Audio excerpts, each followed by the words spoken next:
Now I'd like to request our Honorable Chief Guest to enlighten the gathering with words of inspiration.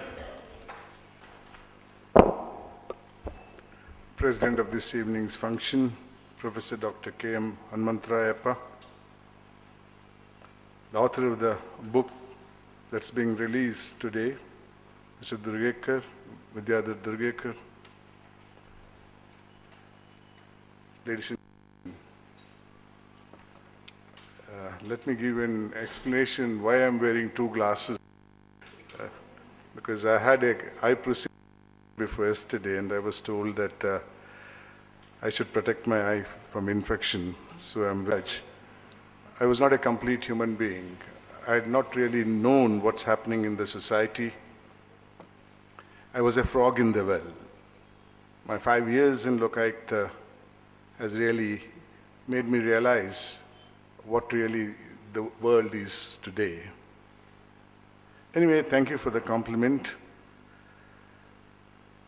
Professor Hanmantrayappa did mention about my days as a law student.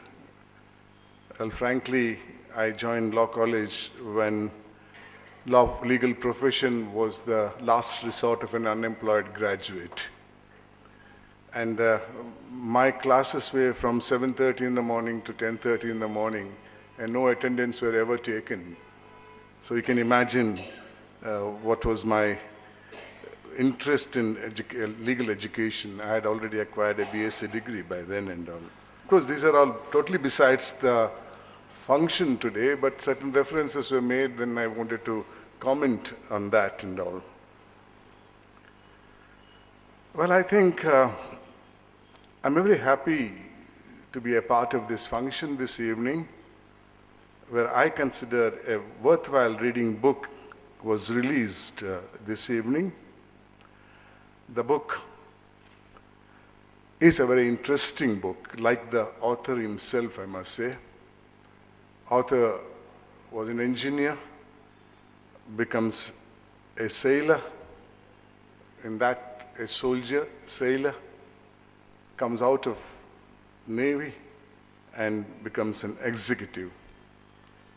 Like the author, this particular book is also a bouquet of different stories depicting each character in a different manner, and each one tells a story of his own. Very interesting book, and also contemporary, I must say. Land acquisition in this country, which was meant for the development of the nation, has over the decades reached the stage of total misuse. So much so, the government of India is contemplating, it has already drafted an amendment to restrict the right of acquisition. The gentleman asked a question, why these agricultural lands are being acquired and converted into non-agricultural lands? Well, we must take into consideration the fact that when we became independent, or when we were in the process of becoming independent, in 1946, the population of this country, of the division of India and Pakistan, was 40 crores. Today we are 123 crores is the population. We have to share whatever resources we had with the 40 crores at 1946. Today we have to share it with 123 crores of people. Not only place to live, but have an avocation, something to earn, and survive. It's in this context the Land Acquisition Act was made, to use it for the development conferred with the sovereign power on the acquiring authority. I very often, while reading this book, felt, why the title Sale of Soul, as Professor Hanmantraya himself commented? There is no sale by the original landlord. It's acquired compulsorily for him. One of the judgments in the Karnataka High Court in the case of Coffee Board said, It's a compulsory sale. Therefore, the ingredients of sale, as I said, sale of goods act is not there. So there is no will on the part of the person who's parting with the title or the property. It is compulsorily acquired from him under the sovereign power of the state. The soul is never sold. The appropriate title would have been acquisition of souls. You don't give an opportunity to the owner of the soul to part with the soul, you just acquire it. That's the power of acquisition. Of course, as Mr. Vidyadhar Durgekar said, there was a principle under which it could be acquired. The principle is sustainable development. It's not just development. It has to be something for the survival of the society. It's very necessary. I have seen, when I prepared my mining report, how greed can change a person. The minerals that are taken from this land are not utilized in this country, at least not the major part of it. It is sold to foreign countries. And these minerals are not regenerable products. They exhaust some point of time. Then what will this country do? According to the information I had, the mineral wealth in the state of Karnataka, be it the iron ore or manganese, the deposit is enough to be excavated for only 35 to 40 years. After 35, 40 years, what are you going to do? You have to go and purchase it from international market. Then they'll fix their own price. I mean, this is the manner in which things are happening in the guise of the sovereign power of the state. Ladies and gentlemen, do you know that 1 metric ton of iron ore of a superior quality called 64 Fe fetches the state of Karnataka 27 rupees only? It is sold in the international market for 6,000 to 7,000 rupees. Whose property is that? The state gets 27 rupees, the excavator or the miner gets 6,000 to 7,000 rupees. This is how the sovereign power is misused. That money really doesn't come to the state, it goes to private entrepreneurs or private developers. So is the case in land acquisition. You acquire land for pittance and give it to others to put up plants, construct roads or other infrastructure. But at what price? There should be some equity, some balancing of power before you acquire something. Mr. Vidyadhar has explained in his book the feelings of the people who have lived in that land, who are dependent on that land, who were surviving on the land. What do they feel when their entire land is acquired and given to somebody else? Governance think in terms of the person who loses the land. Forget his feeling towards the land. But what about his survival? This is where I think we require humanism in administration. We got to think in terms of, is my act going to help the person at large, a person who does not have the authority to survive? You gave an example now about a person with the tattered clothes sitting on a milestone, with anger inside him, having lost everything that he had, on which he was dependent and his time passed on that land. How will anybody feel in that situation like that? This story really reflects the sentiments of the people, the hardship of the people who lose that land. I, as a lawyer, had an occasion to deal with certain huge land acquisitions on the suburb of Karwar for a caustic soda plant. I have seen the problems of the people there. Of course, acquisition is still going on. You'll be surprised, the compensation for the land acquired is paid after 35 years, 40 years. Take the rupee value. The very same pittance that was paid 35 years back, that person would have something to purchase somewhere else. No. This story of sale of soul has much more than mere reading part of it.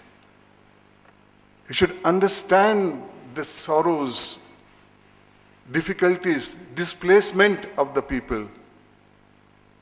Then you'll realize the purpose for which this story is written. Of course, there is entertainment in it. There are different characters there. There's an activist. There's a beautiful lady.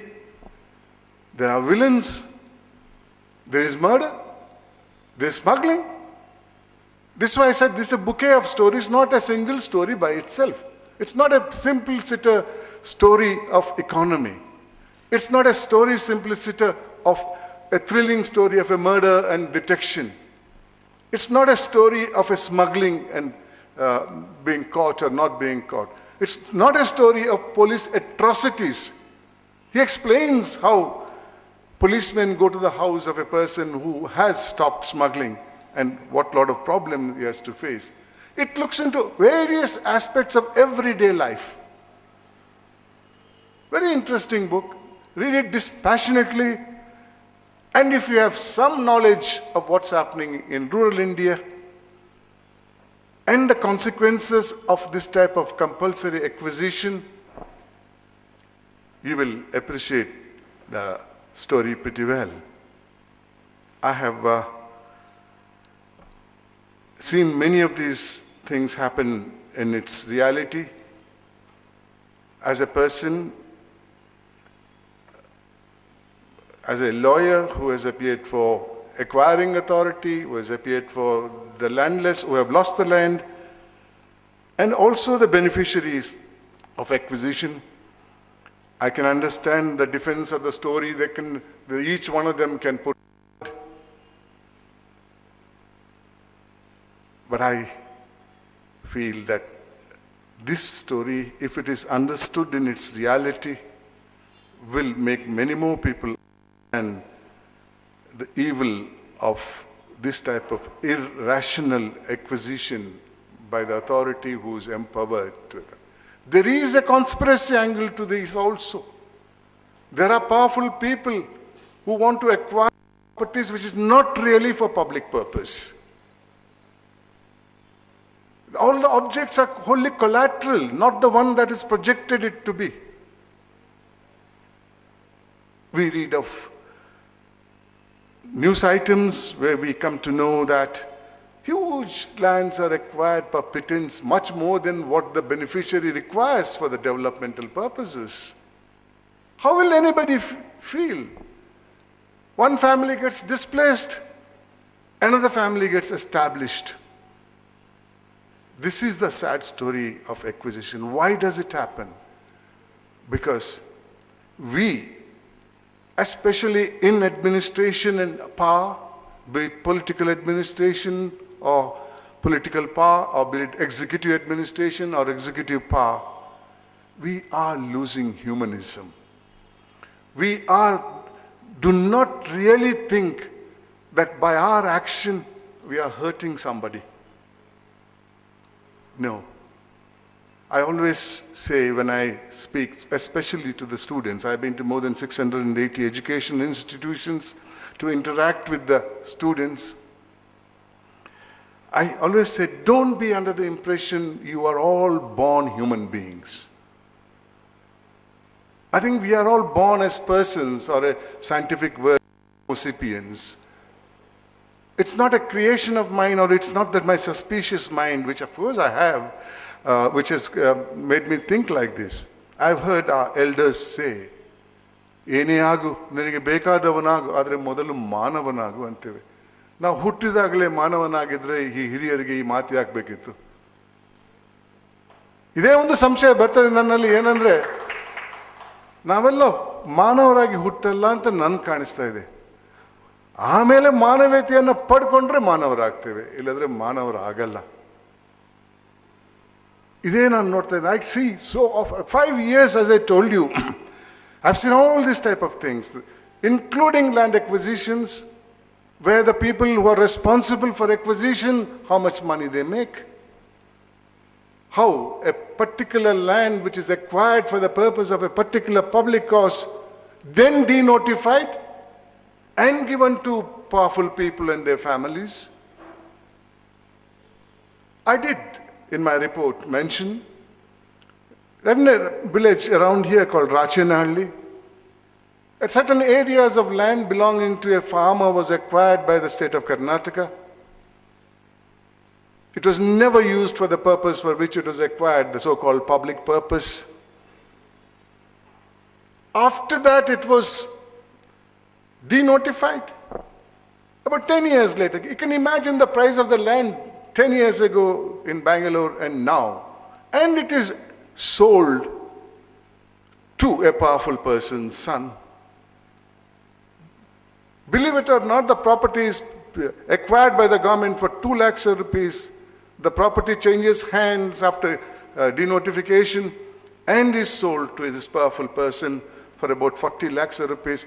That property is sold to a company for 20 crores of rupees. This is acquisition system. This is what the novel tries to explain.